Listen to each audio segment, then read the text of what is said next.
Hi friends, good evening అందరికీ. ఈరోజు fruits juice చేస్తాం రండి. ఒకటి, రెండు, రెండున్నర. ఇది సియా సోజు, ఇది 2.5 స్పూను. ఓకేనా?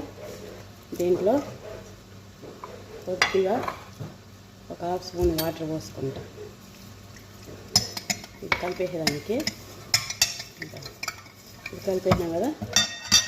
ఇప్పుడు ఇది మ్యాంగో జ్యూస్ అనమాట. ఇదిగో దీంట్లో 1/2 ప్యాకెట్ వేస్తున్నాను. ఇలాగా గ్రైండర్ కొట్టుకొని బాగా మెత్తగా, నేను కొద్దిగా కోల్డ్గా ఉండాలని ఐస్ కొద్దిగా ఒక 10 పీసులు వేసాను. మీకు ఐస్ కావాలంటే వేసుకోండి, వద్దనుకుంటే అవాయిడ్ చేయొచ్చు. ఓకేనా? ఇదిగో వచ్చాను.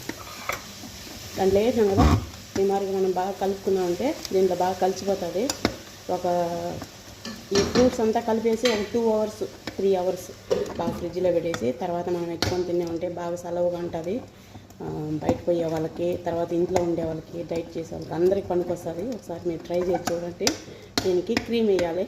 ఫ్రిడ్జ్లో పెట్టిన ఎత్తుగా వస్తాను. ఇప్పుడు అది చూపిస్తాను. ఓకేనా? చూసారా?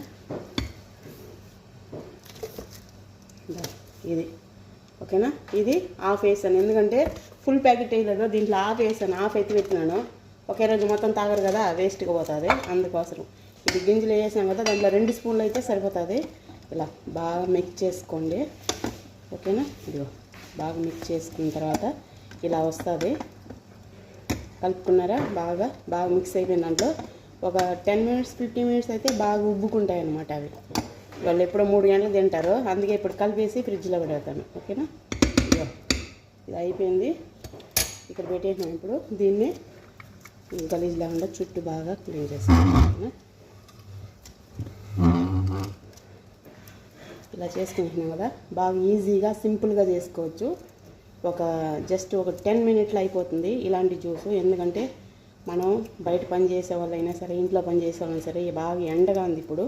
ఇంటికాడ ఉండే వాళ్ళకి ఇలాంటివి దొరుకుతాయి లేదని నాకైతే ఐడియా లేదు. ఇక్కడ కోయిట్లో అయితే దొరుకుతాయి. అందుకే మా మేడం చేయమని కాబట్టి చేస్తాండా. అది చూడండి, పెట్టేసినాం కదా. ఇది ఓన్లీ చూసేదానికి డిజైన్ కోసం పెడతాండా. మన ఇండియాలో ఇలాంటి ఫ్రూట్స్ అవైలబుల్ లేనప్పుడు ఇవి పింక్ బెర్రీ, ఇది బ్లాక్ బెర్రీ అనమాట. అవైలబుల్ ఉన్న వాళ్ళు ఈ ఫ్రూట్స్ అనే లేదు, మీకు ఏది అవైలబుల్ అయితే అది వేసుకోండి. ఓకేనా? పెట్టేసినాను. దీనిపైన నేను ఆల్రెడీ దానిమ్మ పండ్లు కట్ చేసుకొని సపరేట్గా పెట్టుకోండా. ఇప్పుడు దీనిపైన వేస్తాను. చాలా టైం పట్టదు, ఓన్లీ జస్ట్ 10 మినిట్ అయితే అయిపోతుంది.